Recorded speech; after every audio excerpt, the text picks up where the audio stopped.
ये कहानी है कुछ ऐसे लड़कों की जो एक मेज यानी ट्रैप के अंदर फंस जाते हैं जिसके चारों ओर बड़ी बड़ी दीवारें होती हैं और वहां से निकलने का कोई भी रास्ता नहीं होता। और ये यहाँ से निकलने के लिए क्या क्या करते हैं यह हम इस वीडियो में देखने वाले हैं। मूवी स्टार्ट होते ही हमें एक लड़के को दिखाया जाता है जो एक लिफ्ट से ऊपर जा रहा होता है और वह जोर जोर से चिल्ला रहा होता है, प्लीज मुझे बचाओ, प्लीज मुझे बचाओ। और फिर अचानक से लिफ्ट रुक जाती है और जब लिफ्ट खुलती है तो वह देखता है कि उसी के उम्र के कुछ लड़के वहां पर खड़े होते हैं और वह उसे लिफ्ट से बाहर निकालते हैं और वह उन्हें देखकर वहां से भागने लगता है। कुछ दूर जाकर वह नीचे गिर जाता है और जब वह उठकर देखता है तो उसके चारों ओर बड़ी बड़ी दीवारें होती हैं। वहां से निकलने का कोई भी रास्ता नहीं होता। तभी उसे एक पिंजरे में बंद कर दिया जाता है। तभी उसके पास एल्बी आता है जो वहां का मुखिया होता है। वह आकर उससे उसका नाम पूछता है परंतु वह उसे कहता है कि मुझे कुछ भी याद नहीं। तभी एल्बी उसे समझाते हुए कहता है कि कोई बात नहीं, यहाँ पर जो भी नया आता है उसके साथ ऐसा ही होता है, 2 दिन में तुम्हें अपना नाम याद आ जाएगा। एल्बी उसे पिंजरे से निकालकर उस जगह को दिखाता है। वह उसे बताता है कि हम यहीं पर अनाज उगाते हैं और यहीं पर सोते हैं और यहीं पर घर बनाते हैं। सभी जरूरत का सामान हमें उस बॉक्स यानी लिफ्ट से मिल जाती है जिससे तुम ऊपर आए हो। और जब भी वह किसी नए लड़के को भेजते हैं उसके साथ हमारा सामान भी होता है। तभी वह एल्बी से पूछता है कि कौन है वो जो हमें यहाँ पर भेजता है, जिस पर एल्बी कहता है कि ये तो हमें भी नहीं पता चला। तभी एल्बी उसे ऊंचाई से उन बड़ी बड़ी दीवारों को दिखाता है और कहता है कि इन दीवारों के पीछे हमारे लिए एक जाल बना हुआ है जहाँ से कोई भी नहीं निकल सकता। और वहाँ उसे उन दीवारों के पीछे जाने से मना करता है। फिर एल्बी उसे चक से मिलवाता है जो उन सब में वहाँ वह सबसे छोटा होता है। चक उसे वहाँ रहने के रूल बताने लगता है। तभी उन दीवारों के पीछे से 2 लड़के आते हैं। वह चक से उनके बारे में पूछता है जिस पर वह उसे कहता है कि यह रनर्स हैं जो अच्छा दौड़ते हैं, बस यही वहाँ पर जा सकते हैं। परंतु वह उसकी बात ना मानकर वहाँ पर जाने लगता है। तभी गैली आकर उसे रोकता है परंतु वह चिल्लाने लगता है जिससे वे सभी उसे शांत करने की कोशिश करते हैं। परंतु तभी वे दीवारें बंद हो जाती हैं और फिर सभी वहाँ से चले जाते हैं। तभी वह रात को एक लड़के के पास बैठता है जो वहाँ का इंचार्ज होता है। वह उसे समझाता है कि तुमको उन दीवारों के पार नहीं जाना चाहिए, वहाँ पर क्रिएचर रहते हैं जो तुम्हें मारकर खा जाएंगे। और वह उन लड़कों के बारे में पूछता है जो उन दीवारों के पार से आए थे, जिस पर इंचार्ज कहता है कि वे रनर्स हैं और वे यहाँ से बाहर जाने का रास्ता ढूंढ रहे हैं। और यह दीवारें सुबह होने पर खुल जाती हैं तथा शाम होने पर यह अपने आप ही बंद हो जाती हैं। वह इंचार्ज उसे वहाँ से सबसे इंट्रोड्यूस कराता है। तभी गैली उसे फाइट करने के लिए उकसाता है जिससे वह फाइट करते हुए नीचे गिर जाता है। तभी उसे अपना नाम याद आता है और वह सभी को अपना नाम थॉमस बताता है। फिर वह सभी से उसका नाम याद आने पर उसे कॉन्ग्रेचुलेट करते हैं। और फिर जब अगले दिन थॉमस इंचार्ज के साथ पेड़ों की कटाई कर रहा होता है तभी इंचार्ज थॉमस को फर्टिलाइजर लेने के लिए भेजता है। और जब वह दूर पेड़ों में फर्टिलाइजर लेने जाता है तो वहाँ बहुत सारे इंसानी कंकाल पड़े होते हैं। तभी उसे वहाँ खड़ा एक लड़का दिखाई देता है जो थॉमस पर हमला कर देता है। थॉमस किसी तरह से उससे बचकर वहाँ से भागने लगता है और वह लड़का भी उसके पीछे दौड़ता है। तभी सभी लड़के थॉमस की आवाज़ सुनकर उसे बचाने दौड़ते हैं और वह उस लड़के को पकड़ लेते हैं। तभी एल्बी वहाँ आकर देखता है कि उस लड़के को डंक लगा है जो एक बीमारी होती है जिसमें व्यक्ति दूसरों पर हमला करना स्टार्ट कर देता है और इस बीमारी का इलाज इनके पास नहीं होता। और तभी वह उस लड़के को पिंजरे में बंद कर देते हैं। फिर जब शाम को दीवारें बंद होने का टाइम आता है तभी वह उस लड़के को निकालकर उन दीवारों के पास लाते हैं ताकि वह उसे अंदर धकेल सकें।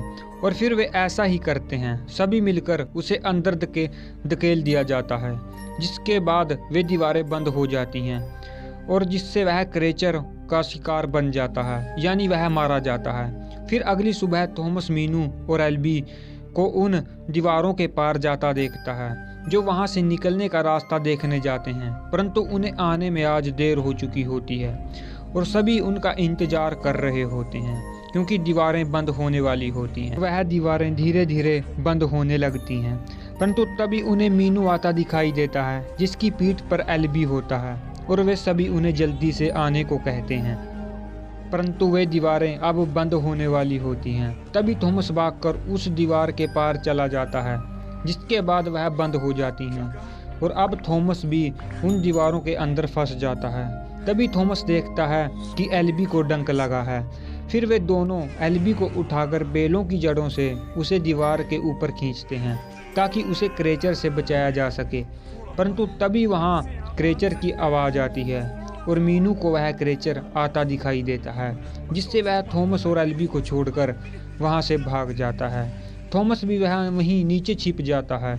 यहाँ पर थॉमस को एक जाता हुआ क्रेचर दिखाई देता है, जो बहुत ही खतरनाक होता है, और जब उसे वह चला जाता है तो थॉमस एल्बी को बांधकर वहाँ से बाहर निकलता है, और तभी वह एक क्रेचर थॉमस के ऊपर आ जाता है, और वह थॉमस पर अटैक कर देता है। थॉमस वहाँ से भागने लगता है, और वह क्रिएचर उसका पीछा करता है। तभी थॉमस एक दीवार के ऊपर चढ़ जाता है, और वह क्रिएचर भी उसके पीछे पीछे ही चढ़ जाता है। एक जगह जाकर थॉमस का रास्ता ख़त्म हो जाता है, परंतु वह वहाँ से छलांग लगाकर बेलों की जड़ों को पकड़ लेता है, और वह क्रिएचर भी ऐसा ही करता है, परंतु थॉमस उसे किसी तरह से बेलों में उलझाकर वहाँ से भागने लगता है। और तभी उसे मीनू भी मिल जाता है। मीनू उसे एक दीवार दिखाता है जो बंद होने वाली होती है, ताकि ये उसके पार चले जाएं। मीनू तो चला जाता है, परंतु थॉमस उसी क्रिएचर का वेट करता है, ताकि वह उसे मार सके। फिर होता भी ऐसा ही है, वह उसे उस दीवार के में भींचकर वहीं पर मार देता है। और जब सुबह वे दीवारें खुलती हैं तो सभी लड़के उनका इंतजार करते हैं, परंतु इंचार्ज उन सब से कहता है कि अब यहाँ से कोई नहीं आने वाला, और ये सुनकर सभी वापस लौटने लगते हैं। परंतु तभी उन्हें वे तीनों आते दिखाई देते हैं, और सभी उन्हें देखकर खुश हो जाते हैं, क्योंकि पहली बार कोई एक रात के बाद दीवारों के पार से लौटा होता है। फिर एल्बी को एक कमरे में बांध दिया जाता है, ताकि वह किसी को नुकसान ना पहुंचा सके। कुछ देर बाद वह लिफ्ट फिर से ऊपर आने लगती है, जिससे थॉमस ऊपर आया था, और सब उसे देखने दौड़ते हैं। और अब की बार उस लिफ्ट में एक लड़की होती है, जिसके हाथ में एक कागज होता है, जिस पर लिखा होता है see the last one ever, यह आखिरी है, और इसके बाद इस लिफ्ट से कोई भी नहीं आने वाला। और वह लड़की थॉमस को देखकर बेहोश हो जाती है। फिर मीनू और थॉमस एक प्लान बनाते हैं, जिसके तहत वह एक टीम तैयार करते हैं, ताकि वह उस मरे हुए क्रिएचर के पास जाकर कुछ इन्फॉर्मेशन इकट्ठा कर सकें, और वह बाहर जाने का कोई रास्ता मिल सके। फिर जब वे उस क्रिएचर के पास जाते हैं तो उसके अंदर एक जगमती लाइट होती नजर आती है, और जब वह उसे निकालते हैं तो वह एक सेंसर डिवाइस होता है, जिस पर नंबर 7 लिखा होता है, और वे जाकर उस सेंसर डिवाइस को सबको दिखाते हैं। फिर मीनू थॉमस को एक खास जगह लेकर जाता है, जहां पर रनर्स के अलावा कोई नहीं आ सकता। तभी मीनू थॉमस को उस मेज का पूरा नक्शा दिखाता है, जो उसने पिछले 3 साल में एक्सप्लोर करके बनाया होता है। मीनू कहता है कि मैं इसके हर कोने में जा चुका हूँ, हर एक पैटर्न में मैं इसके पहुँच चुका हूँ, पर बाहर निकलने का कोई भी रास्ता नहीं है। परंतु अब मुझे लगता है कि हमें रास्ता मिल जाएगा, शायद जहाँ से ये क्रिएचर आते हैं वहीं से हम बाहर जा सकते हैं। तभी थॉमस उसे कहता है कि तुमने इसके बारे में बाकी सबसे क्यों नहीं बताया, जिस पर मीनू कहता है कि मैं किसी की उम्मीद नहीं तोड़ना चाहता था। किसी को भी होश आ जाता है, और जो लिफ्ट से आई होती है वह किसी को भी अपने पास नहीं आने देती। और तभी थॉमस उसके पास जाता है और उसे प्यार से समझाने लगता है। वह उससे कहता है कि यहाँ सभी के साथ ऐसा ही हुआ है जैसा तुम्हारे साथ हुआ है, ऐसे ही यहाँ पर सभी लाए गए हैं जैसे तुम आई हो, बस सभी को यहाँ पर अपना नाम याद रहता है और कुछ भी नहीं। तभी वह लड़की अपना नाम टेरिसा बताती है। तभी वह उसे अपने पॉकेट से निकालकर थॉमस को कुछ देती है और उससे कहती है कि यह मेरे पॉकेट में था। और थॉमस उसे देखकर समझ जाता है कि यह एक दवाई है जो उन्होंने एल्बी के लिए दी है, और वह एल्बी के पास जाकर उस दवा को लगा देता है, जिससे एल्बी शांत हो जाता है और वह उस मेडिसिन से ठीक होने लगता है।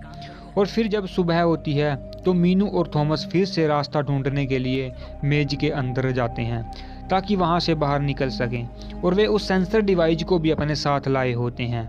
और कुछ दूर चलने के बाद वह सेंसर डिवाइस आवाज़ करने लगता है। और जब थॉमस उसे देखता है तो वह उन्हें रास्ता दिखाने की कोशिश कर रहा होता है। और फिर वह उसे फॉलो करना शुरू करते हैं और आगे जाकर उन्हें एक रास्ता दिखाई देता है।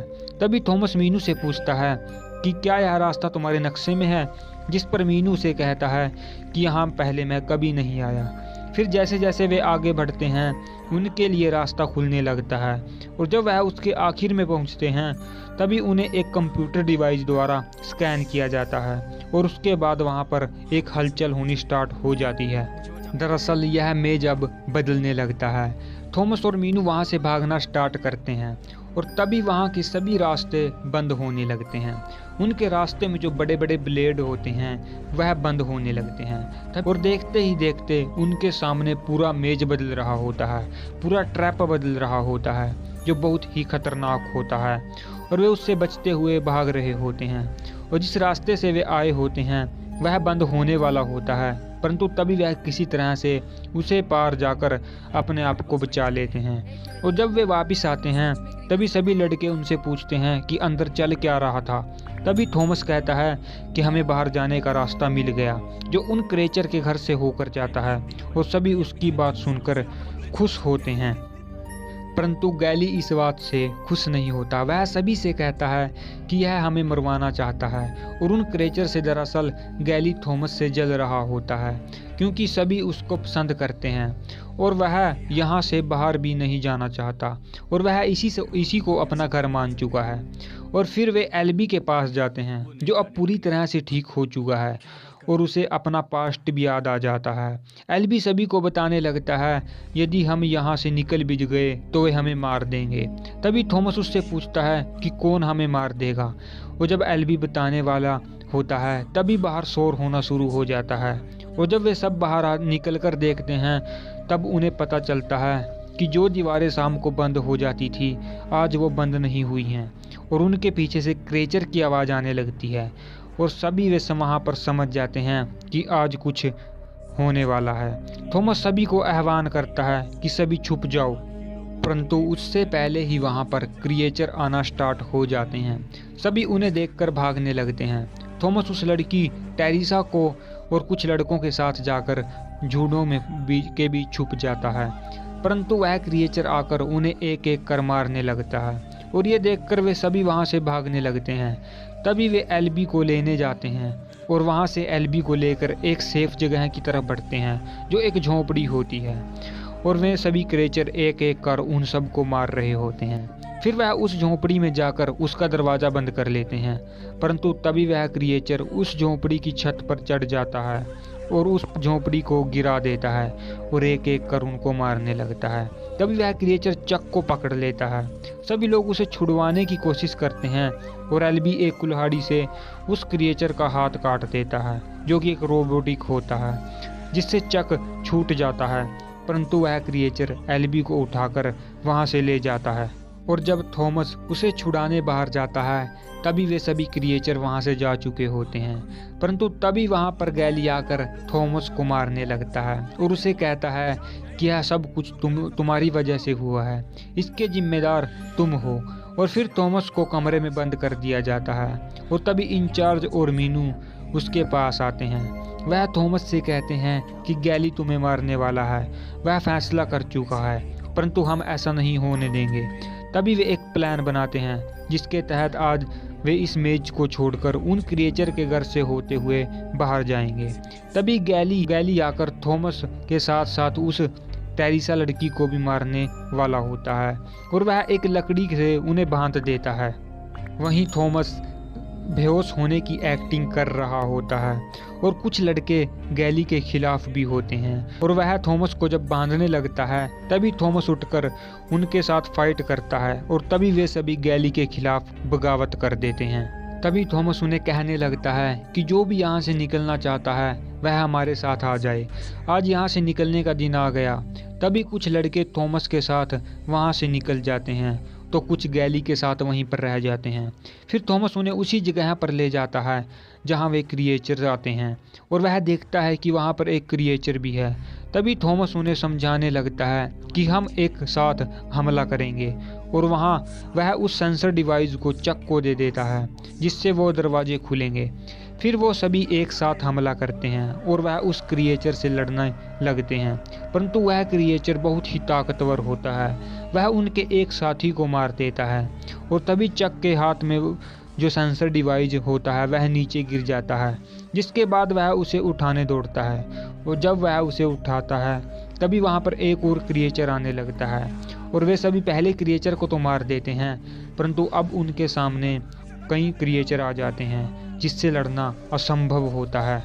तभी टेरिसा को एक लॉक डिवाइस दिखता है जो किसी प्रकार का पासवर्ड मांग रहा होता है।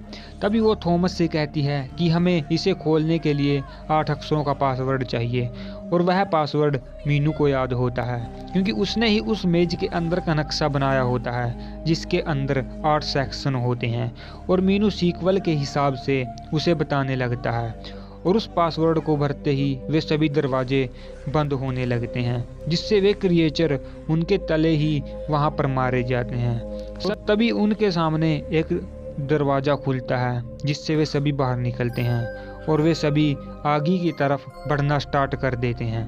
कुछ दूर के बाद उन्हें एक एग्जिट पॉइंट नजर आता है, और जब वह उसे खोलते हैं तो वह देखते हैं वहाँ कुछ साइंटिस्टों की लाशें पड़ी हुई हैं जो चारों ओर वहाँ पर तबाही होती है। तभी वे देखते हैं कि वहाँ से उन पर नज़र रखी जा रही थी। मेज के अंदर का वे सब कुछ देख रहे थे। तभी थॉमस वहाँ पर एक वीडियो प्ले करता है जिसमें एक लेडी डॉक्टर उन्हें कहती है कि मैं तुम्हें कॉन्ग्रेचुलेट करती हूँ कि तुम सभी यहाँ पर जिंदा लौट आए। हमने ही तुम्हारे साथ ऐसा किया है, हम ही ने तुमको वहाँ पर रखा है, और यह हमारी मजबूरी थी क्योंकि सूर्य ने हमारी धरती को पूरी तरह से जला दिया है, जिससे पूरी धरती तहस नहस हो चुकी है और कई तरह के वायरस इस दुनिया में फैल चुके हैं, और उस वायरस की दवा तुम हो सकते हो जिससे भविष्य में इंसानी प्रजाति को जिंदा रखा जा सकेगा। और इतना कहते ही वह अपने आप को गोली मार लेती है, और उस डॉक्टर की लाश भी वहीं पर पड़ी होती है। जब वह उस लैब से बाहर जाने लगते हैं तभी वहां पर गैली आ जाता है जिसके हाथ में गन होती है, और वह डंक से इन्फेक्टेड होता है और वह अब हिंसक रूप ले लेता है। वह थॉमस पर गोली चलाता है, परंतु चक उसके सामने आ जाता है। चक के साथ साथ वे गैली को भी मार देते हैं, परंतु चक भी उन्हें अपने आखिरी सांसें लेने लगता है। तभी वहां पर आर्मी आ जाती है और जो उन सब को वहां से ले जाने लगती है। चक भी वहीं पर मारा जाता है, और फिर उन सभी को एक हेलीकॉप्टर में बिठाकर वहां से ले जाया जाता है। और फिर ये सभी आखिरी बार उस मेज को देखते हैं जहां पर इन्होंने इतना समय व्यतीत किया। फिर हमें आई कमांड की एक मीटिंग को दिखाया जाता है जिसमें एक लेडी डॉक्टर कहती है कि हमें एक फेस 1 कंप्लीट हो चुका है, और वह कहती है कि अब फेस 2 का समय आ गया है। और यही दोस्तों इस मूवी का दी एंड हो जाता है। और यदि आप इसका सेकंड पार्ट देखना चाहते हो तो प्लीज़ हमारे चैनल को सब्सक्राइब करें।